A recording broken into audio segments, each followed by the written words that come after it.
Hello,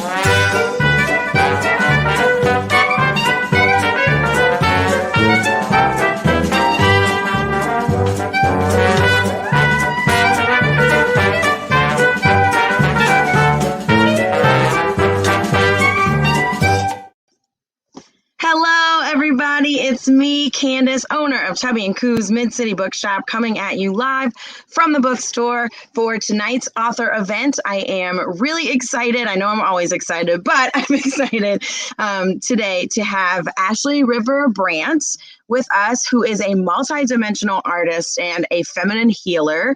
And she's actually from New Orleans, which I just found out, and that is really exciting. And she grew up here. And she brings her medicine through, as well as the creator of Soul Tattoo, which is a ceremonial intuitive tattooing modality, and also with film photography, illustration, writing, and through her online courses. Ashley uses her gifts of mediumship and connections to the loving spirits of the natural world to offer a feminine voice of healing expression for collective transformation in all of her work. Ashley's focus is to assist her clients and all who are drawn to her work in awakening to a new wave of feminine power, attuned to the mystery, honoring the creative and intuitive power within us all, and embodying it with grounded presence and purpose so that we may all heal and open our hearts to the sacred and align with our authentic expression and soul's true essence. So I'm really excited to have Ashley here today to talk about her new book called Tending the Sacred. Here it is, which the cover is really cool. We can talk about that too. And to talk about this book and to guide us through a ritual, which I'm really excited about. So welcome, Ashley. Thank you so much for being here. Thank you so much for having me. That was a beautiful intro. I loved your intro video as well. Oh, thank you. I try to be peppy and upbeat as much as possible. I love it. So yes, go ahead. Tell us about the Tending to the Sacred. Yeah, so Ashley River Brant. I am the author and creator of Tending to the Sacred. And Tending to the Sacred really is a book about self-creation and using ritual as your tool for creation, your tool for healing, your tool for self-healing, self-creation. To me, healing and creativity are really one and the same. So through the book, I focus on the foundations of ritual, the foundations of healing, the foundations of creativity, all kind of is one and the same. And then share different rituals to begin a self-healing practice. The rituals in the book are not so much like, do this ritual to find self-love. It's not so much like that. It's not really dogmatic. The rituals I share are more examples and inspiration. And the core of the book is really through the 4 pillars of ritual that I share.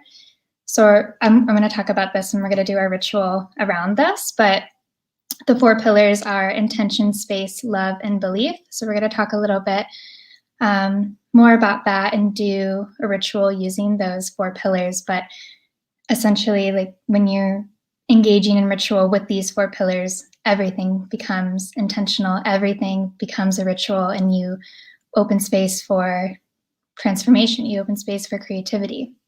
And so it's really about bringing more intentionality and purpose into your life and to stepping into that role as co-creator. So I can go ahead and read a little bit and then we can, actually before we begin, I want to, whoever is live here with us, if you want to grab just like a sheet of paper and a pen or pencil, you can also grab maybe like a candle or some incense or sacred smoke, something to create space. If you don't have anything near you at this time, that's totally fine. You can also create space just using your breath.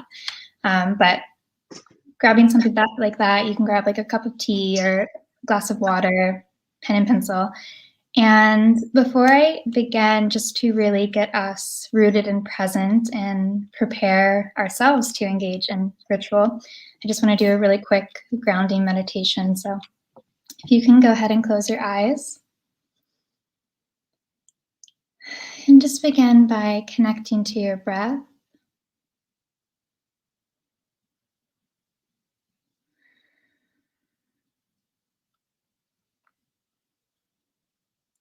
Noticing any sounds that you may be hearing in the space that you're in.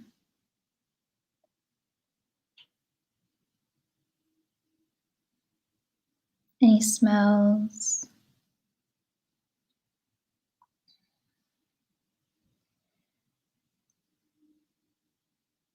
Noticing the temperature of the atmosphere.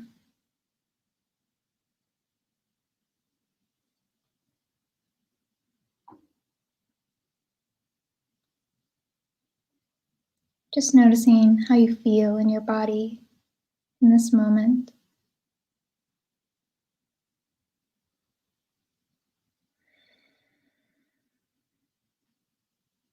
Maybe deepening your breath to create more space.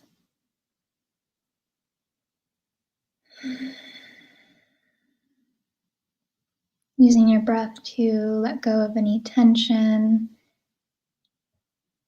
any looping thoughts, worries.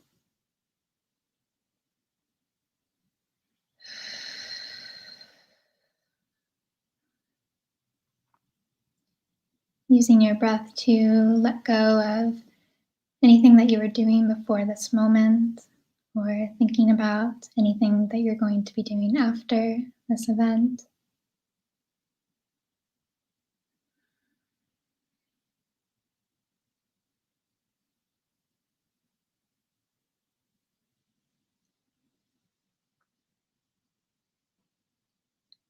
Feeling the weight of your sit bones in your chair.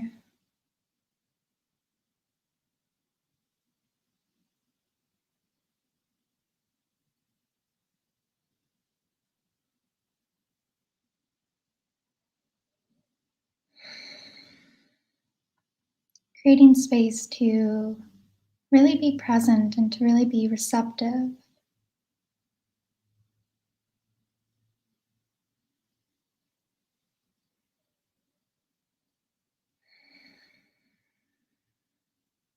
Taking a few more deep breaths.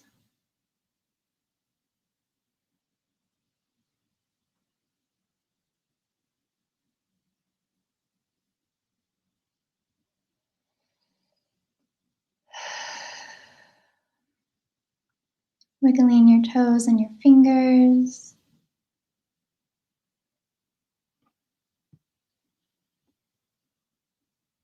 Maybe rolling your shoulders or your neck.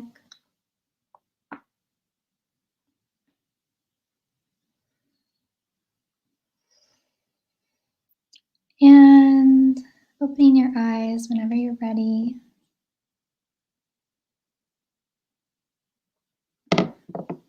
Okay. So I'm just going to read from the introduction of the book, which really just sort of sets up what ritual is and why we're engaging in ritual. And then we'll talk about the 4 pillars and we'll go into our little ritual practice. Ritual is in our bones. It is encoded in our DNA as an integral way of being. Our ancestors all over the world understood the importance of rituals in daily life, and they practiced them for initiation, atonement, purification, connecting to the elements, to each other, to spirit, oath, dedications, and honoring of life. Rituals are not dependent on religion or any set belief system, although we have seen them shown up in this way throughout history as rites of passage and blessings to mark an event in time or to bring a community together.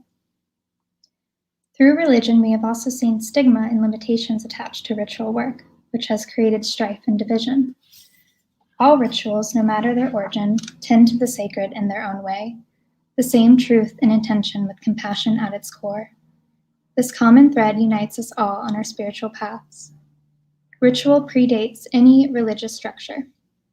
Ritual at its core is about connection to our own version of God, the higher power of what we feel inside.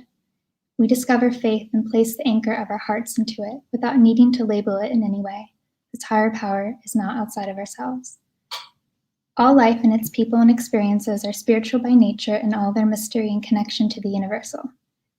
Ritual brings us purpose and connection to the sacred, the holy essence present in all living things, love. Ritual at the root is a ceremony of the heart, a conversation between earth, spirit, and you. Ritual guides us to create a ceremony of each moment in life. Ritual gives us a sense of belonging to something greater, acting as a bridge that guides us home to the sacred, merging our inner and outer worlds, bringing magic into the ordinary, and awakening the eternal. Ritual offers us an oasis in time, a space to connect, restore, remember, and reaffirm. As human beings, we are naturally designed with a drive to create stability. This is part of our design to value safety and our basic needs. But as a collective, we have let our fear of instability, scarcity thinking, programmed by the world in which we grow up in, have control of this divine power. We have forgotten the essence of this gift and instead have created structures that bind us instead of setting us free to flow safely along our life paths. We form unhealthy habits and routines as a way to have control in our lives and feel safe, failing to see that we are leading ourselves further away from the sacred. And our culture thrives off this fear, this alienation, from our spirits, from our hearts, from nature, and from each other. Out of this fear, we listen with desperate ears to dogma that promises us to make us better, more in control, more acceptable, worthy, and successful. But it only ends up separating us further with judgment and shame, silencing our aches for connection and purpose, creating holes of emptiness within. We lose our connection to all that is sacred. Control and its need for power are afraid of the stillness and connection to the unknown that ritualistic tending offers. But in stillness, we find more power than we could ever imagine. The fog between our hands reaching out for one another, the broken bridges collapsed under pressures to conform to what society says is worthy, puts a focus on all that is missing, when we all just want to belong, to another, to the earth, to community, and most of all, to ourselves. This connection can only be formed by connecting to the sacred, the love within us and the love that exists all around in all beings, in ether, and within the earth. Ritual work is the bridge that guides us home to the sacred. Our love is the most sacred, precious thing on this earth. We find this love by diving down into our own holes and aches, deep in the seeking and wondering that led you to pick up this book. We find home by going against all we are taught that makes us feel less than, letting go of all that we believe to be true that blocks us from living a life of bliss and total self-acceptance, falsities fed to us by the capitalistic, patriarchal world we live under. We find home by reaching within and honoring our core desires for pure, loving truth. We practice ritual in our everyday life without even knowing we're doing so. Shaking a hand or hugging in a greeting, sitting down for dinner with loved ones, washing our hands, taking our dogs out for walks, making coffee in the morning, and even saying goodnight to a family member each night. But the loss of the sacred and disconnect from our hearts has turned ritual into mindless routine. Making our coffee in the morning turns into a moment to worry about all our daily to-dos. Weddings, a sacred rite and celebration of loving union between two beings, become stressful events. Meals become grab and goes from one place to the next or are eaten while multitasking or on our phones. In contrast, mindful ritual offers us the structure we crave in a sacred and healing way that allows inner security, stability, and peace to flow effortlessly in grace as the world turns and life changes before our eyes with each passing season. It's important to remember that our bodies are not machines designed to move throughout our lives in a linear way. We are multidimensional, organic energy here to empower ourselves to co-create with the universe and embody the love that we all are. With noisy and often chaotic modern lives filled with stressors that take us away from this essence of truth, rituals can remind us of the trust and sacred agreement between ourselves, the earth, and spirit. You can think of ritual as spiritual nourishment for the soul. Ritual helps us find inner harmony and perspective. It connects us back to what is true and brings us to a sacred space of peace within, beyond the stresses and worries of everyday reality. It enriches our lives and fosters our own inner healer and authority, and ignites an ancient fire within, a spiritual fire that has always been there, carried forward generation after generation and lifetime after lifetime, as a desire to connect to something greater, something sacred. Okay, so the 4 pillars of ritual are intention, space, love, and belief. When we root into these 4 pillars, everything in our life becomes a ritual practice. You can think of these 4 pillars sort of like aspects of creation, or, like the way a plant grows. Your intention is like the seed. This is the purpose, the vision. Why are you engaging in ritual? What is your intention? What are you wanting to create? And you can think about space like rooting. This is creating the container. This is creating the sacred space in order to engage in ritual. It's creating the time, creating the presence. It's creating capacity for creation. And then we have love. And your love is your fuel. In this time that we live in now, where New Age spirituality and, these more feminine teachings are becoming more well known, we see a lot of rituals out there. A lot of moon rituals, a lot of moon circles. There's definitely a lot more of that. And it's really, really important when engaging in ritual that you're engaging in rituals that your heart is in. So that means not engaging in a ritual that another person says to do, unless you really feel it in your heart. You're really feeling called to that ritual, because you're kind of just wasting your time if your heart's not in it. And we can, relate this to creating art. If your heart isn't in it, you're not even going to really even like what you're creating. It's so important. And, putting your heart into the ritual practice is what creates a lot of magnetism for what you're creating as well. And then you can think about belief as the expanded vision. This is like it's kind of like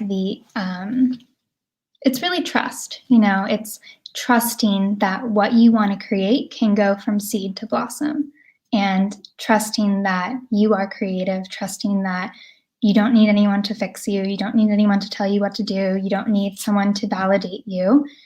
You have everything you need. And so belief is believing in life, believing in creation, believing in spirit, believing in yourself, most of all, trusting yourself, trusting that, trusting the unseen. Creation is something that is done in the unseen. We see the results of creation. If you're painting a picture to show someone, or to share, people only see that final result. People see the painting. The process a lot of times is done in the unseen. The process is done internally.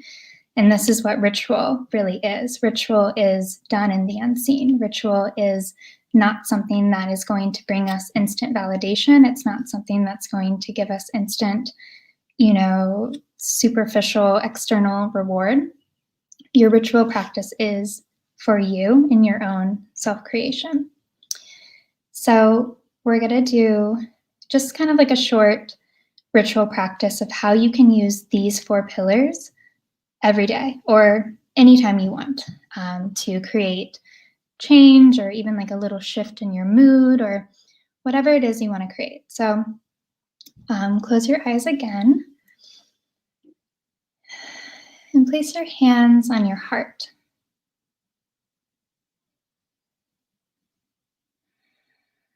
And just tuning into your heart and your body.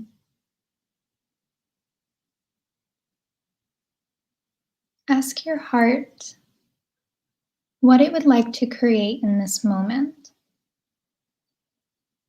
Maybe it's a feeling like peace or groundedness.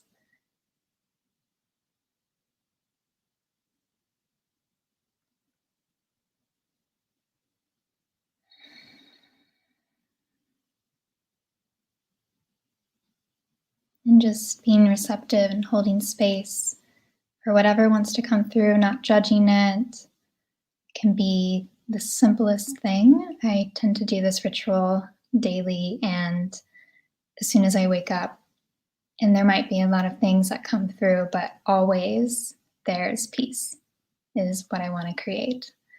So holding space for whatever you want to create, and your intention is going to be really true to your truest essence.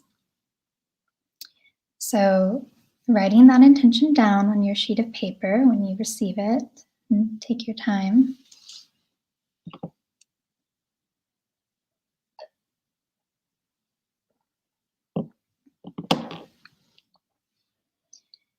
And again, the intention is the seed. Whatever you intend, you can create. So writing that intention down, really focusing on it, and now we're going to create space. I really like, I wrote them down in the book in this order because I think that this is a really beautiful order of just the natural flow of creation. But if you want to create space before you set your intention, that's also fine. But we're going to create space. So you can do this with your breath, taking maybe 5 minutes to do really deep, long breathing, just to, your breath creates space in your body, creates space in your mind. I like to just, light some sacred smoke. I have a little cinnamon stick here. I really love cinnamon because there's a really creative energy to cinnamon.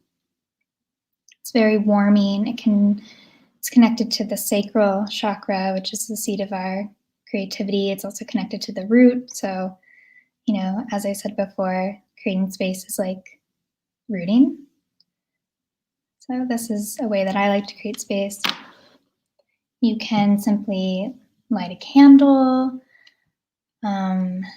You can do a short meditation to create space. You're just creating presence. You're clearing energy, creating space in your body, space in your mind to be really, really focused and present on the ritual of creating, just engaging in creativity in this really simple way.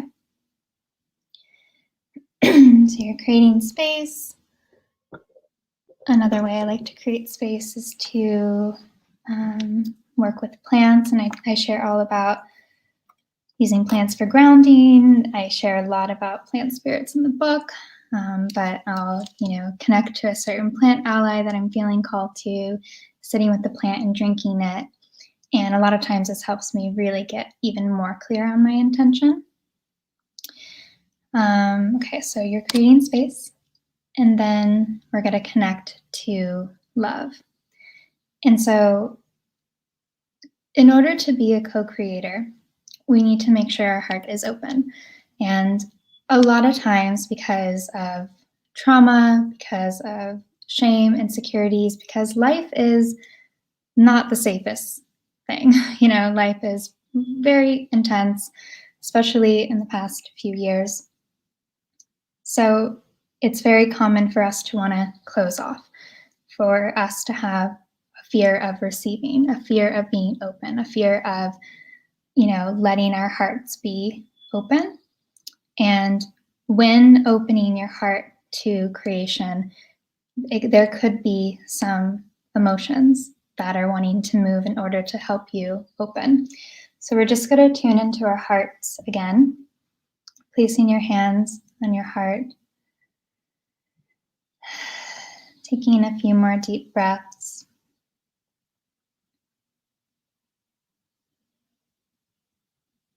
Seeing if you can feel your heartbeat or sense your heartbeat. Maybe you can hear it.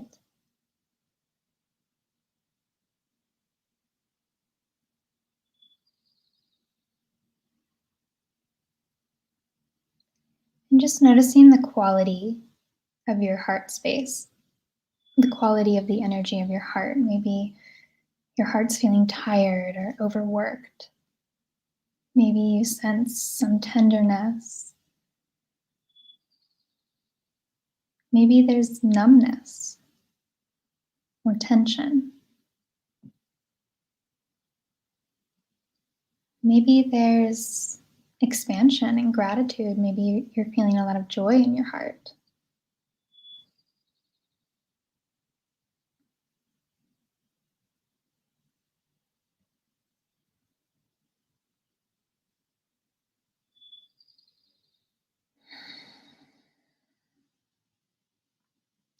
And we're not judging whatever we're feeling or, needing to analyze it or anything like that. We're just witnessing the quality, witnessing whatever it is that we're sensing.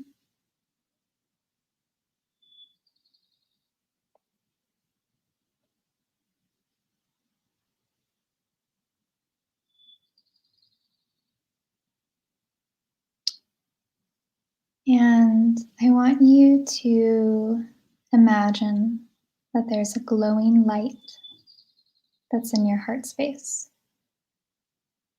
You can imagine this as your actual heart, just in the area where your heart is, but take notice of what color it is, if there is a color to it.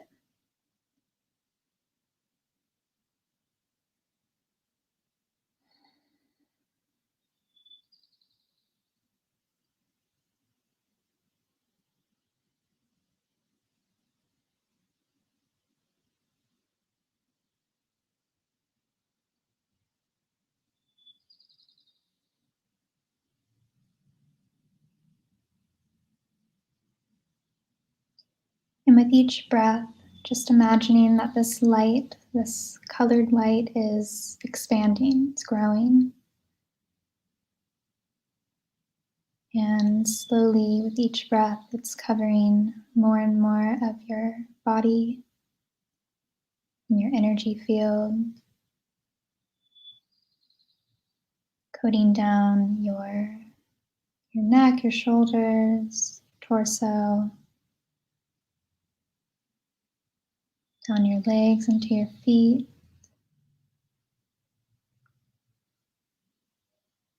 your head,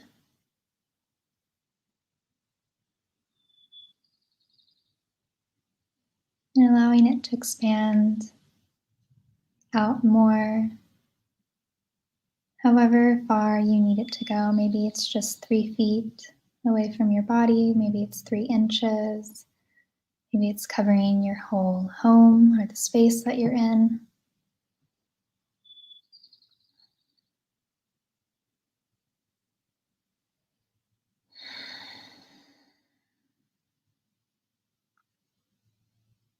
And just recognizing and honoring that this light is the protection of your love.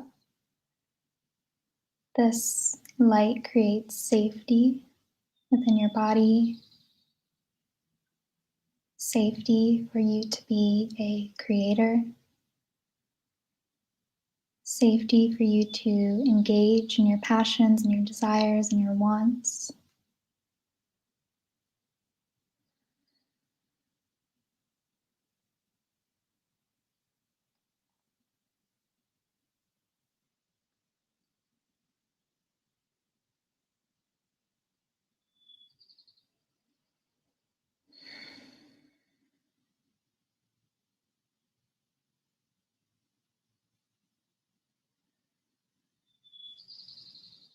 Really just rooting in this energy of love, this energy of protection, this energy that's within you. It's not outside of you.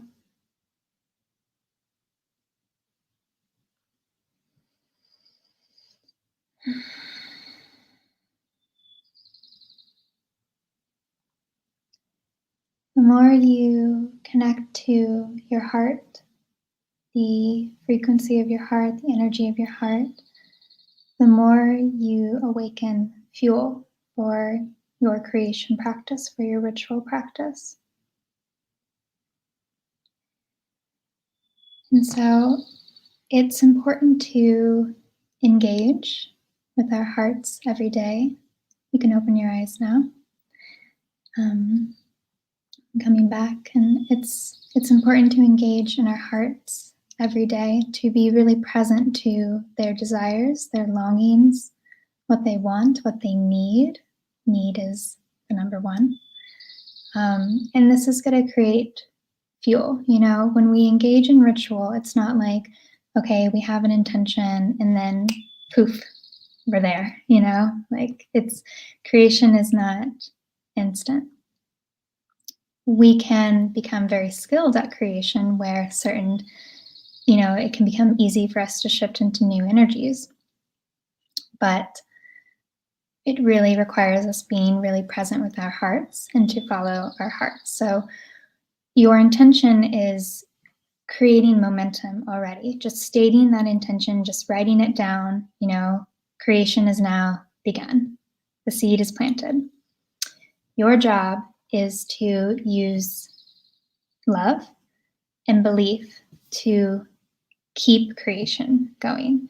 When you close off your heart, you are blocking creation. You're blocking yourself from receiving.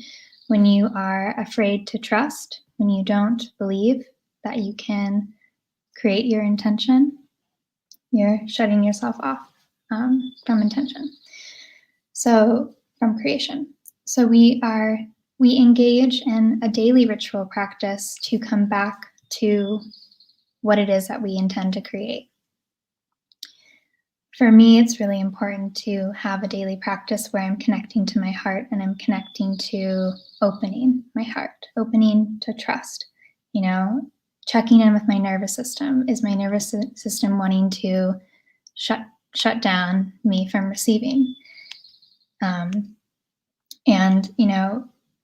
I'm sure many people watching this right now are highly sensitive beings, very, very sensitive beings. And the more that we can check in with ourselves and we can strengthen our self-trust and strengthen our self-love, the more powerful creators we're going to be. So for the next few days, if you feel called, make sure your heart's in it. I would love to suggest that you check in with your heart and check in with your beliefs.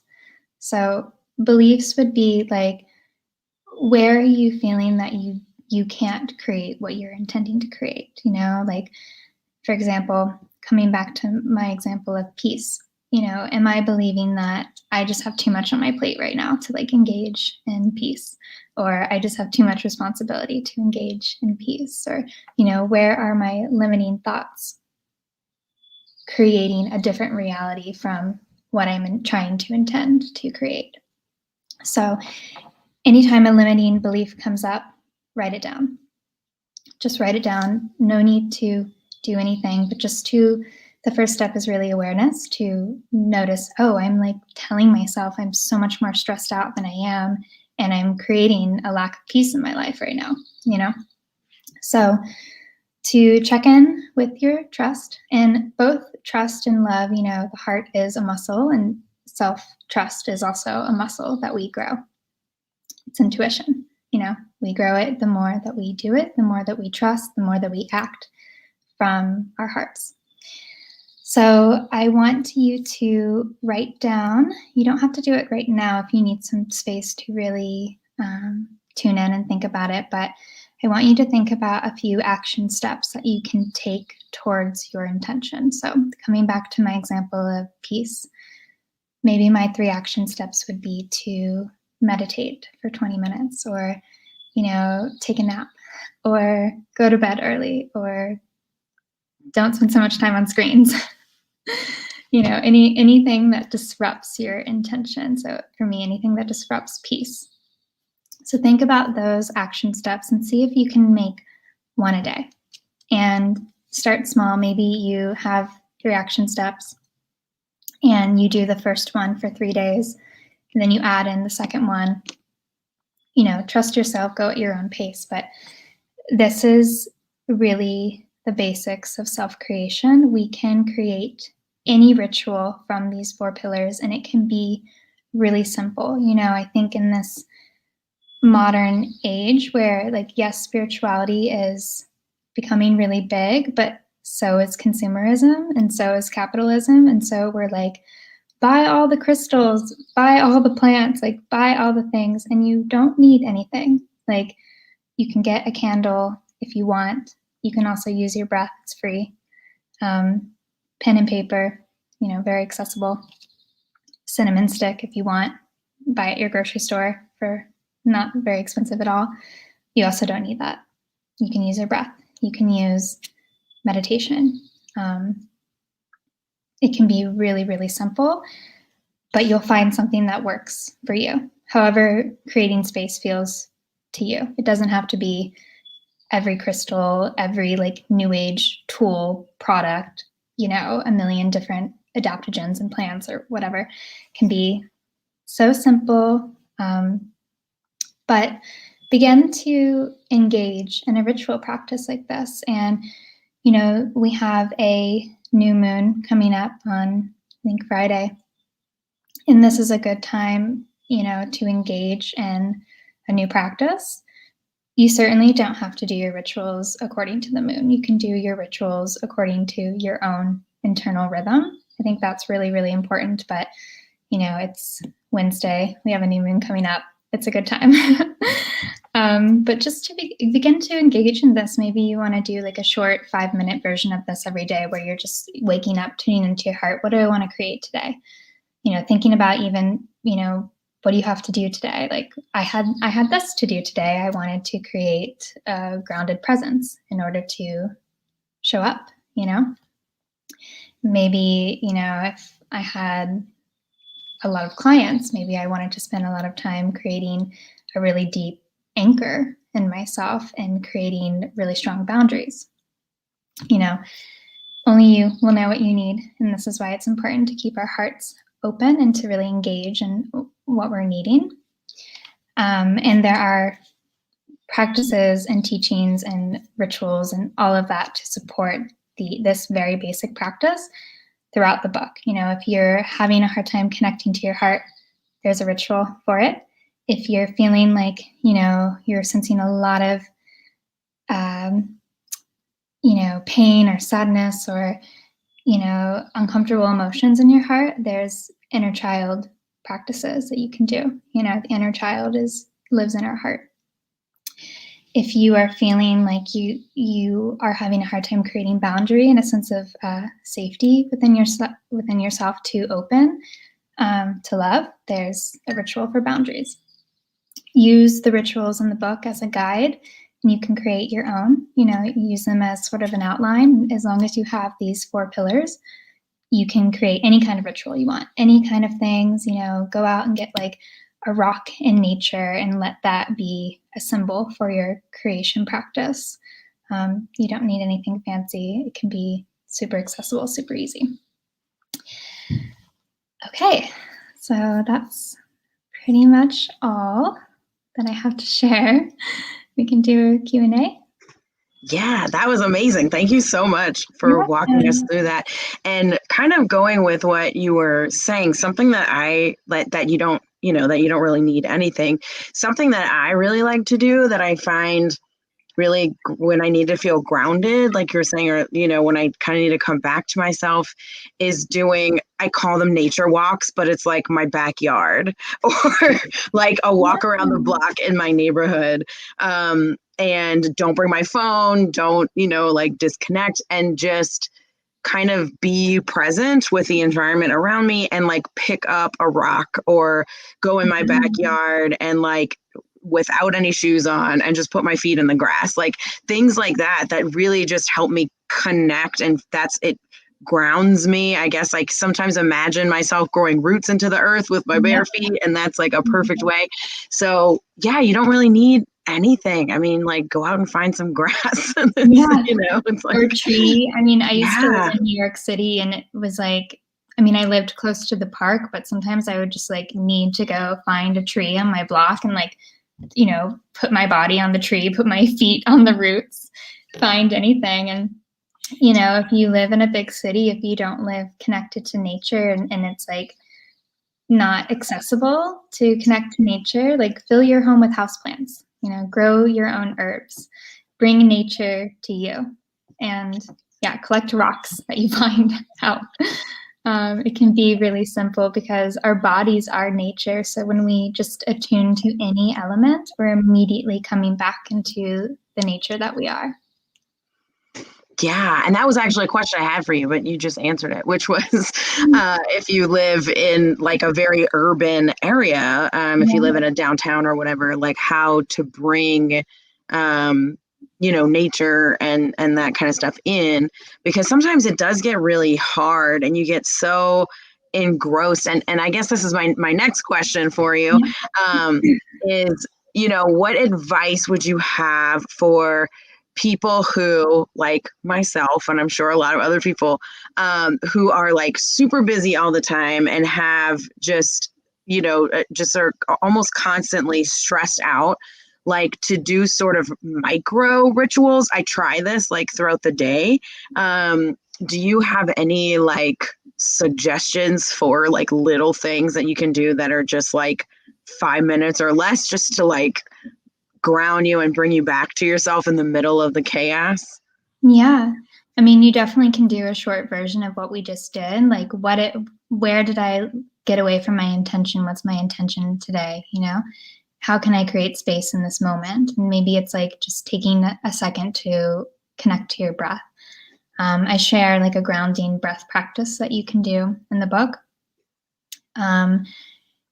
Closing your eyes, connecting to your heart, just being present with how you're feeling. Like, why am I feeling anxious? Why am I feeling stressed out? Why am I feeling like there's not enough time to do all the things that I need to do? Because creating space is like, that's so important. Creating space is creating capacity. When our nervous system is firing off and we're feeling really stressed, we're feeling overwhelmed, it's because we've extended our capacity past what our natural capacity is. So how can you come back and either come back to your capacity and realize like, okay, I'm done for the day. Like I've reached my capacity, which is ideally where we all would like to be. Like that's sort of the goal, is like, don't stretch ourselves. Or how can you expand your capacity in this moment? And breath is truly my favorite for this. Again, it's free, accessible. You don't even have to leave the seat that you're sitting in. Connecting for just a few minutes, long, deep breathing, I think is the best. You can, on the exhale, really letting go of tension, letting go of worry, using the exhale as, a tool.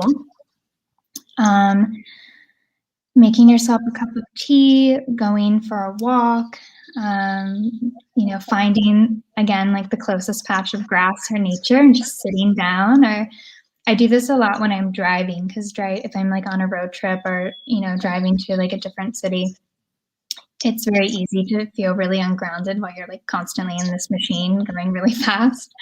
So, finding like a rest stop or literally like anywhere I can pull over and just putting my feet in the earth, and it's like instantly transformative. I think that we tend to like, when we're in this high stress, like false capacity state, we go into this mode where we're like, I need to fix myself. Like, what's happening? Like, we get like very overwhelmed. And then that's when we kind of make these choices from not a really grounded place where we think that we need things outside of us in order to come back to ourselves. But truly, it's like your breath, taking a moment to feel whatever needs to be felt, connecting to nature in some kind of way, just placing your hands on your body. I have a practice in the book that's it's called the self-healing ritual, but it's just hands on your body and sending loving intention to your body. You don't have to be like a certified healer in order to do it. Very simple, but anything that just brings you back to who you are. And, over time, the more you practices like this, your neural pathways are going to shift and your capacity is going to expand. But it does take time. Maybe you do need to do it once an hour every day for 2 months to see results. And I think that's where a lot of people like, not like give up, but they're like, oh, this isn't really worth my time, or kind of dismiss self-healing work because we're so used to needing instant validation or instant results. And your self-creation practice is a constant evolution for your entire life until you take your last breath, and then you transform into a different role, So this is a constant thing, and you find what works for you, and you stick with that until maybe it's not working anymore and you develop a new practice. Yeah, and that's just, it's such good advice, because it does get really hard, and I know it is, I know so many people who do kind of give up on it, because it's like, well, I've been trying to I really liked what you did with like creation, and I like how you call it creation too, because we hear this word manifesting all the time, and it has become such a like, oh, I'm going to manifest, and it's like people don't really understand what it means. So I really like that you use creation, because you can't just be like, oh, I'm manifesting something and not do anything. Like I like how you're like, okay, let's take some actions. What actions can I take?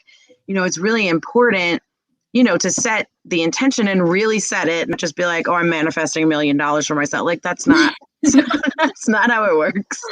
But I think people get so like, I don't know, well, I tried to manifest $1 million and it didn't work. And it's like, well, did you? Like, what did you do? Also, I think that we are taught to want the same thing as everyone else. Like there's a really big conditioning that we carry in our collective where we think that what to achieve in life is like fame, money, success, right?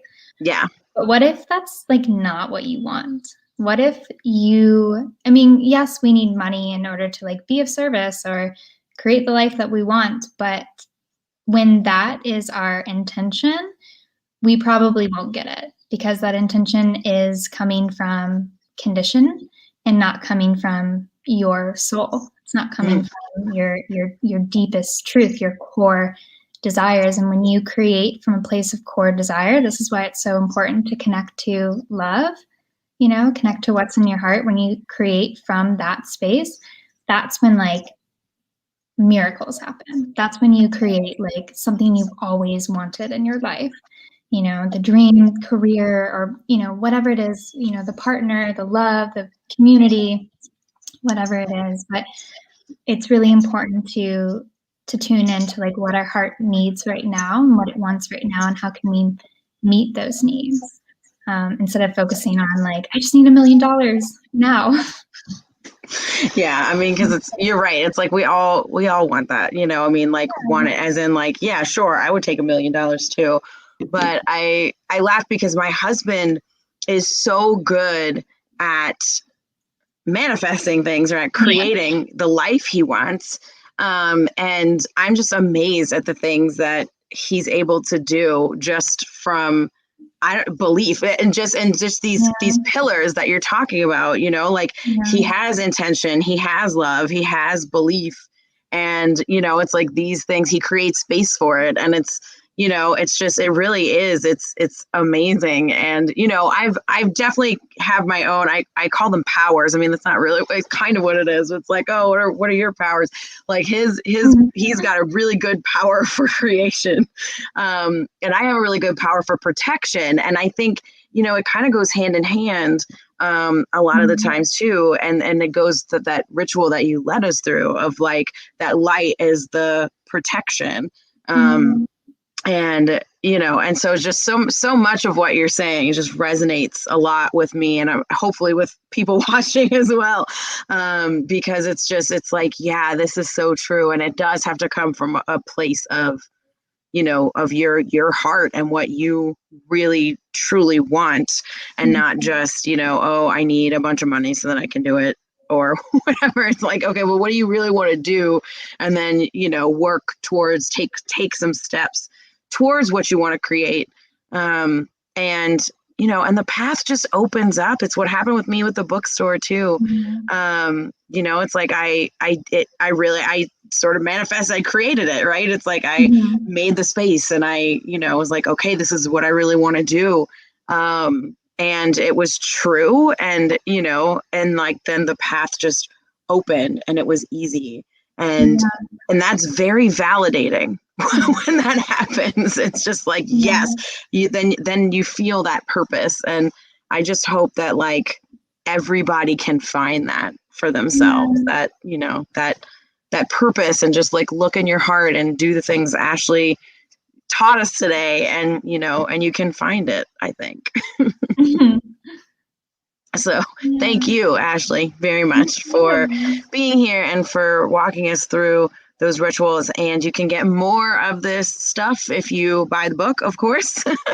And so let me show the cover, and let's talk about the cover for a brief second. Did you draw this cover?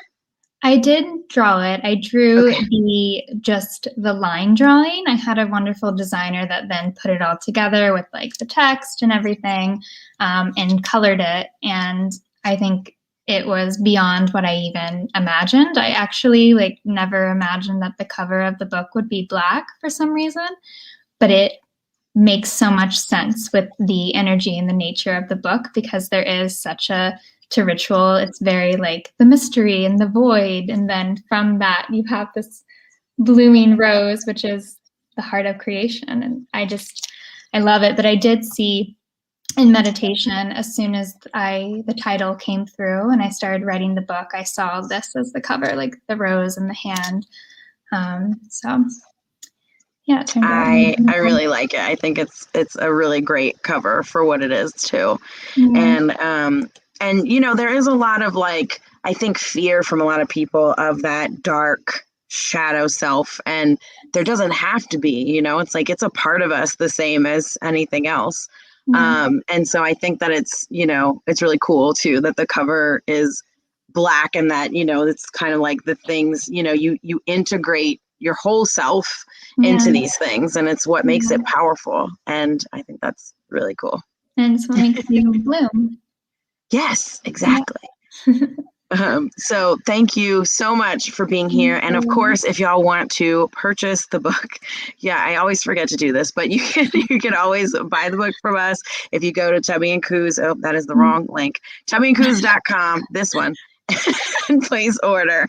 Then you can place the order and buy this book and get more on these rituals and teachings and things that you can do just each day to help get back to yourself and heal. So thank you very much, Ashley. Thank you. Thank you so much for having me. And thank you to everyone watching this. I really appreciate you. Yes. And yes, thanks to everyone watching now or later, because this will live on YouTube. So thank you to everyone.